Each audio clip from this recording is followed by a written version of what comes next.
Ayo, what's up? Welcome back dito sa ating channel dito sa Malts TV. Alright, so tayo nagbabalik-balik mga kababayan. At ito po, no, breaking news. Congressman Paulo Duterte, nasunog po mga kababayan. Ayan po ang inyong nakikita sa inyong monitor ngayon mga kababayan. Hindi po literal na nasunog, no? Siya po ay sinunog, mga kababayan, ni Congressman Sandro Marcos. Nako po, basag na basag dito si Paulo Duterte, mga kababayan, no? At grabe, marami nagulat dahil naglabas ng pangil, no? Itong si Sandro Marcos, mga kababayan, yung mga kababayan natin, mga netizen, medyo nakukulangan po doon sa sagot ni Representative Sandro Marcos. No, sabi mas matindi pa daw dapat. Alam mo yung problema kasi dito sa mga to, no? Especially dito sa mga Duterte, no? Na nakikita natin, no? Palagi silang wala, no? Tapos bigla silang susulpot, no? Bigla silang magkokomento, mga babayan, pero puro pangpupuna, mga babayan, yung kanilang ginagawa. Okay, so yan ang ating alamin ngayon at pag-uusapan. Pero syempre bago ang lahat, please don't forget to subscribe, like, share, comment dyan sa comment section. At huwag nyo pong kakalimutan, pakilike naman po ang ating video ngayon. Maraming salamat sa inyong suporta. At ito nga po, no, makikita nyo naman, nakasulat dito mga kababayan, no, pahiya si Iyotman kay Sandro, matalino at palabas, no. Grabe, Iyotman. Ay, sabi pa dito mga babayan sa komento ng ating mga netizen, eto, no, sabi dito, sunog ka Iyotman, no, dapat magpakita kayo sa Congress. Di ba kayo nahiya na sinasahuran kayo ng matitinong taong bayan? Kung may dignidad pa kayo mga Duterte, gayahin ninyo si Speaker Martin, no? Lagi nga namang wala mga kababayan itong mga Duterte. Oh, lalo na ito si BP Sara, mga babayan, no? Napapansin natin palagi yung yung out of the country, mga babayan. Tapos biglang pagbalik dito press conference kaagad, biglang banat sa gobyerno. No, parang sabi nga parang pinagtatakpan mga babayan, no, na maiwasang matanong yung kanyang mga ginawa sa ibang bansa. So ito, sabi dito mga babayan, medyo nag-react, no, itong si Paulo Duterte doon sa pagkakahalal po, no, ng bagong Speaker of the House. Sabi niya, sino ang pumili? Walang iba kundi si Sandro Marcos, no? Sinasabi niya dito mga babayan, no, na si Sandro Marcos daw ang pumili, no, ng bagong House Speaker, mga babayan, no? Pero sinagot siya dito, no, ni Congressman Sandro Marcos. At sabi nga dito, I can assure you, we are consultative with all the party leaders. No, ibig sabihin, kinausap nila lahat, no, yung mga partido, yung mga leader ng mga partido. Kung nagpakita sana si Kong Pulo dito sa trabaho, sa session, baka makikita rin niya. Mga babayan, sabi dito. But I'm sure he is busy looking for the 51 billion, mga babayan.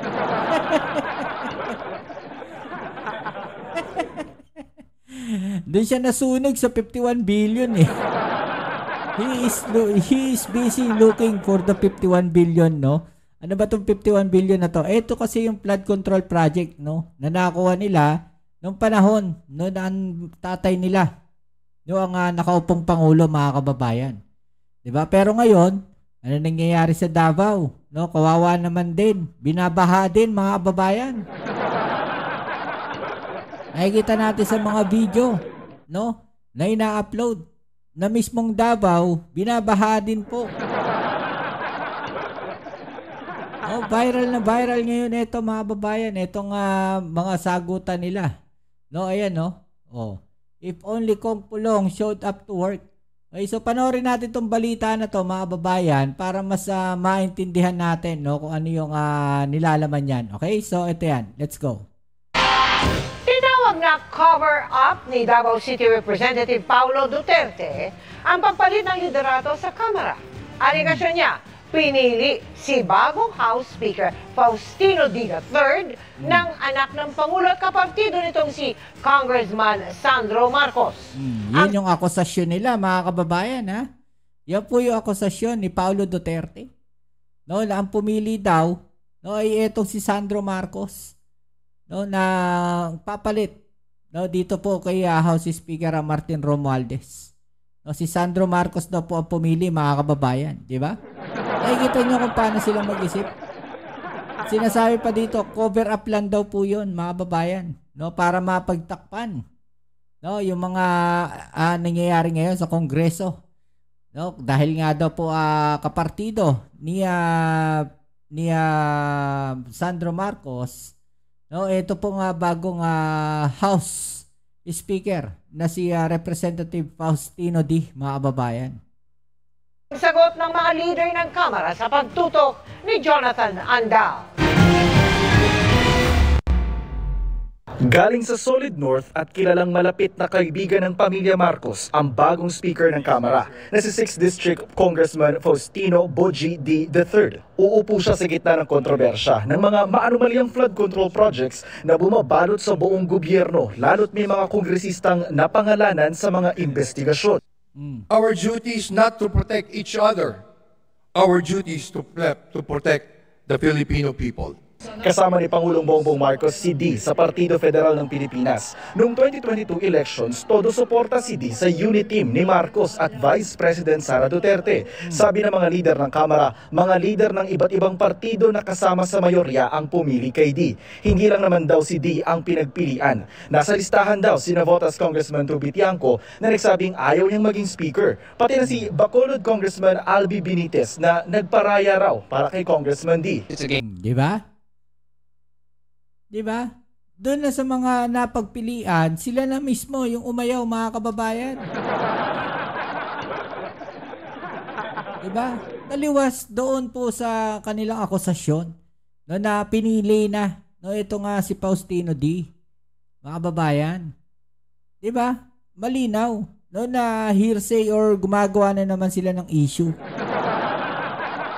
Ang problema sa kanila, mga kababayan, di ba? Game of numbers, the magic number being 158. Kinausap at tinanong po namin ang mga party leaders kung sino sa tingin nila ang pwede maging speaker kapalit ni Speaker Martin Romualdez. Kinausap, mga kababayan, ha? Hindi po pinili ni Sandro. Kinausap po nila yung mga party leaders. No, para maging fair sa lahat, mga kababayan. 'Di ba? At ang pangalan na lumabas lagi ay ang pangalan po ni Congressman Boji D. It was vetted by the party leaders, and outside from that, I can no longer say if there are any others who influenced the selection of Representative Boji D. Sinasabi, mga kababayan, no, ni Defensor, no, na pinagbotohan yon, mga kababayan, no, at karamihan po sa kanila, parang majority, no, na pinili nila, no, ay itong si Faustino D, mga kababayan. Di ba? So hindi po si Sandro Marcos lang ang pumili, mga kababayan. No, taliwas doon sa sinasabi nitong si Paulo Duterte, ni Congressman Paulo Duterte, no, ng Davao City. 'Di ba? Pinapalabas kasi nila, mga kababayan, no, na merong cover up, no, dito po sa pagbibigay ng pwesto na House Speaker kay Congressman D dahil nga malapit 'di ba, sa pamilya nga 'di ba? Kaya wala silang magagawa kundi gawa ng issue kaagad. Diyan sila magaling Ang bagong speaker ng Kamara ay galing sa political clan ng mga D sa Isabela. Dalawang anak ni Speaker D ang nasa politika. Si Ino, mayor ng Etiague, si Kiko, vice governor ng Isabela. Dalawang pamangkin naman niya ay kasama niya sa Kamara na kinatawan ng ibang distrito sa Isabela. 3 dekadang hawak ng pamilya D ang Kapitolyo ng Isabela bago ito naagaw ni Grace Padaka noong 2004, pero nabawi ulit ni D noong 2010. Halos 5 dekada naman nang namumuno ang pamilya D sa bayan ng Kawayan. Naging kinatawan siya ng 3rd District ng Isabela mula 2001 hanggang 2010. Naging gobernador at vice-gobernador din siya ng Isabela. Taong 2025 nang magbalik Kamara si D. Ang pagkakahalal kay D ay kasunod ng pagbibitiw ni dating House Speaker Martin Romualdez na pinsan ni Pangulong Bongbong Marcos. At ang sabi ni House Majority Leader at Presidential son Congressman Sandro Marcos, nagsabi mismo si Romualdez sa Pangulo ng desisyon niyang mag-resign at nirespeto naman daw ito ng Presidente. It was one of respect dahil nakita niya that he was doing it to save the institution and to give way for the independent body to have a fair and thorough investigation. Maging si Romualdez daw ay nanghingi ng suporta para kay D. Magkasama rin silang dalawa sa pinatawag na meeting ng lakas bago ang plenary session. Pero ang tawag ni Davao City Congressman Paulo Duterte sa nangyaring palitan ng liderato ay cover-up o takipan. Sabi niya ang anak ng Pangulo na... Okay, so ito sabi niya mga kababayan ha. Sabi ni Paulo Duterte, no? Ano to? Isa na namang cover-up move? Palit lang ng muka pero parehong bulok pa rin ang sistema.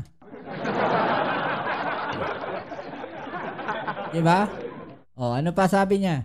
Nangyaring palitan ng liderato ay cover-up o takipan. Sabi niya ang anak ng... Sino ang pumili? Walang iba kundi si Sandro Marcos. No? Ang kanyang sinasabi dito, akusasyon niya mga kababayan, na ang pumili daw po dito kay D ay si Sandro Marcos. Party mate daw po kasi sa Partido Federal, anak mismo ng Pangulo. No? Yan po yung kanyang sinasabi dito. Mga babayan. Diba?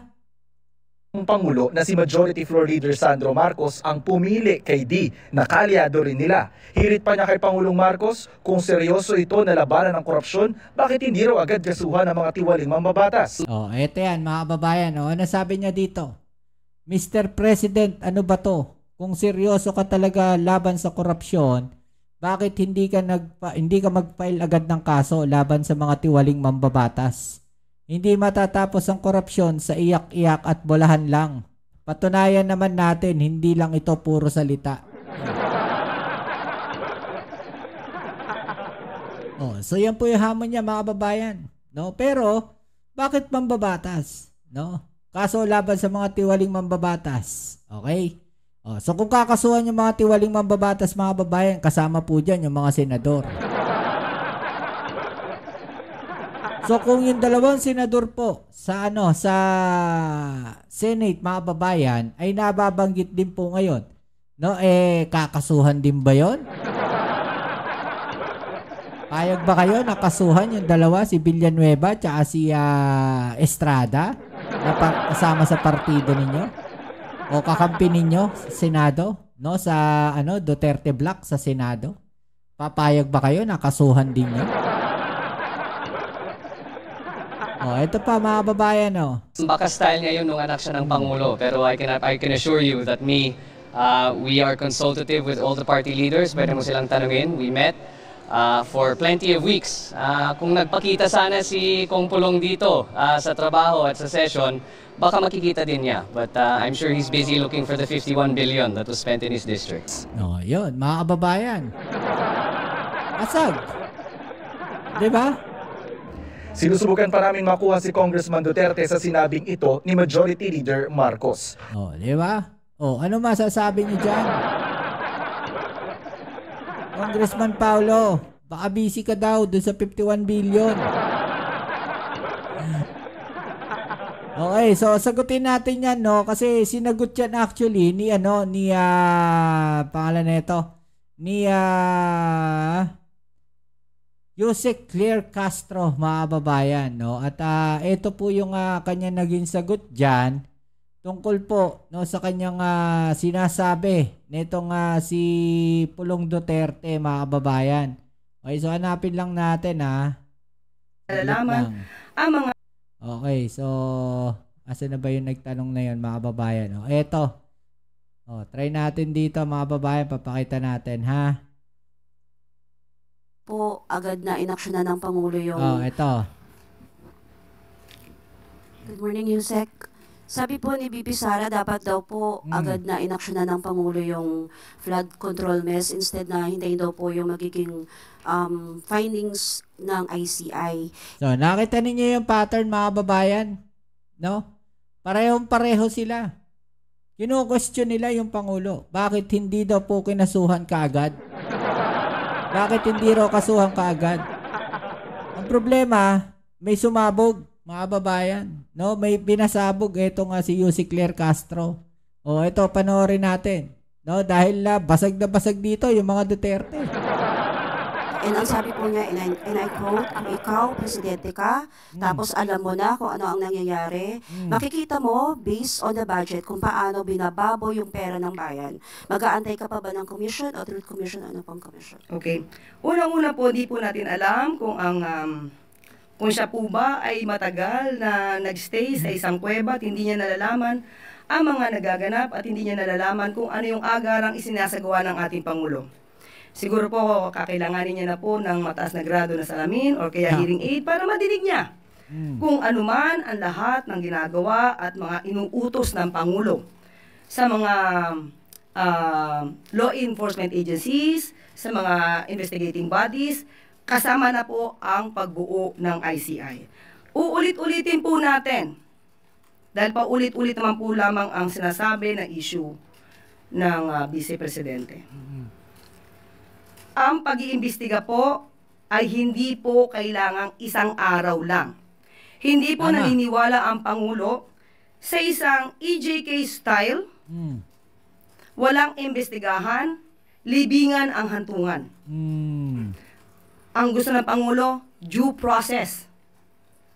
At hindi po dapat lamang na puro salita or kaya pangako. Matatandaan natin na may nangako noong nakaraang administrasyon, 3 buwan hanggang 6 na buwan ay masusugpo ang korupsyon. Kung meron naman pong sistema ang Vice Presidente, kung paano agara masusugpo ang korupsyon na ito, sana po ay hinilig niya na rin po ito at ibinigay sa kanyang ama. Pero bakit hindi kaya? Siguro ito ang dahilan kung bakit hindi rin nasugpo ang korupsyon noong panahon, noong nakaraang administrasyon. Dahil umamin mismo ang dating Pangulo na siya mismo ay kurap. Inamin niyang nagnanakaw siya, pero naubos na. So, ito pong article na to ay 2017, halos mahigit 1 taon na nakaraan bago after siya mangako na 3 buwan hanggang 6 na buwan matatapos ang korupsyon. Sasabihin natin kung ano sinabi niya rito, and I quote, "Hindi ako nagmamalinis, marami rin akong nanakaw, pero naubos na. So wala na." End of quote. So, 2017 ito, sana na ibigay na rin niya sa kanyang ama kung paano agarang masusugpo ang korupsyon. Mami, sana lang po. Mami, naman po ni VP Sara ang Pangulo na mag-conduct po ng lifestyle check sa mga miyembro ng Kongreso. And I quote again, ma'am, sabi po niya, mag-lifestyle check ka na dyan sa mga congressman at sa mga staff nila. Ang dami dyan, may bahay sa abroad. Ano pang investigative body ang kailangan niya? Tanungin natin, may moral ascendancy ba ang Vice Presidente pagdating sa usapin ng korupsyon? Yun lang po. Alright. So yung mga babayan, no? Grabe, ha? Grabe yung mga banat dito ni Yussi Claire. O, ano masasabi niyo dyan, mga babayan, no? I-comment na lang sa ibabaan yung mga opinion at atin yung pag-usapan, alright? So yan muli, maraming salamat sa lahat ng mga patuloy na kasuporta dito sa ating channel. Kita-kits po tayo sa ating next video upload. Dito muli ang yung Kuya Mobs, it's Mobs TV. Peace. I'm out.